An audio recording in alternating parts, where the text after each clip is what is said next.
Hello again. Or if you've joined us for the first time, welcome to the Canting Club. This week's wine is an Italian red from the Veneto. That's the area of northeastern Italy that's centred around Venice itself.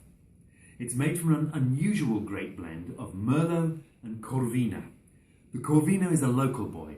It's the prime red grape of the area's prime red wine, Valpolicella. Valpolicella is noted for its lightness and freshness, but it has two much more serious big brothers, Ripasso and Amarone.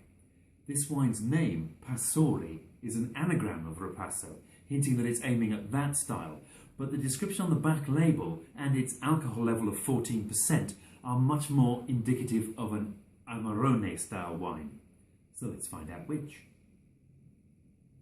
It's an amazing colour, a really deep, intense ruby. When I poured it, it looked almost thick, almost viscous. And when I swirl it, it leaves really prominent legs, tears, on the side of the glass, indicative of high alcohol.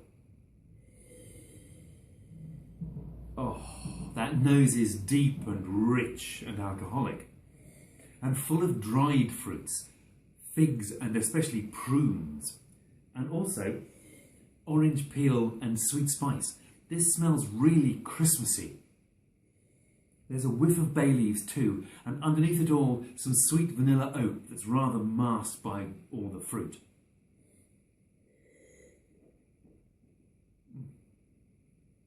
Whoa, this is full-bodied, with big, sweet flavours of dark cherries and blackberries. And they really are sweet, because this wine is in fact off-dry. Underneath all that sweet black fruit, there's hints of bitterness. Now that is a real Amarone characteristic. The name Amarone itself means great bitter. In fact, this taste reminds me slightly of cough mixture, where you've got the bitterness of the medicine hiding underneath the sweet, prominent fruit flavours on top. It's good though. There's just enough acidity here to keep things juicy, but there's loads and loads of velvety tannins.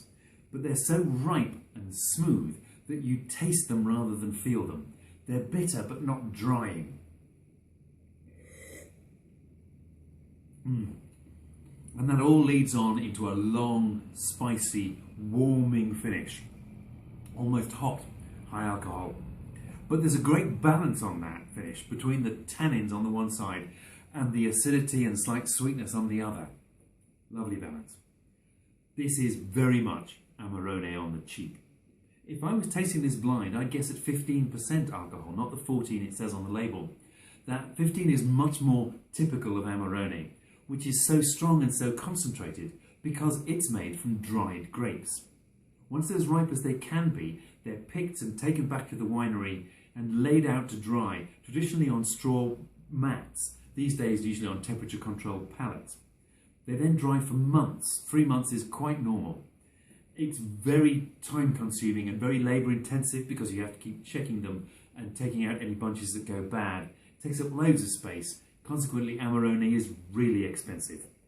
This has been made a different way, by drying the grapes on the vine in a process called taglio del tralcio. Once they're as ripe as they can be, the canes holding the fruit are cut, but the fruit is then left on the vine. It doesn't fall because the canes are wrapped around the wire trellis, holding it up. But no more water can come up from the roots into the grapes. And in fact, they're still attached to the leaves, which are trying to photosynthesize, sucking water out of the grapes, which are also drying in the sun and the wind. So only after about 15 days, they're concentrated enough to be picked and made into an Amarone style wine. This is very much Amarone on the cheap. It's perhaps not as concentrated as the real thing, but then it's half the price. I happen to know that this one was made by noted local winemaker Alessandro Botta of Casa Vinicola Botta, probably the biggest local family-owned winery. I suspect their UK importer decided that, it doesn't say Botta anywhere on the label for this, I should say, that the name Botta, stop sniggering at the back there, was not going to play well in English-speaking markets and told them to make a new label without any mention of the B word. but at least we know who to raise a glass to. Bottoms up.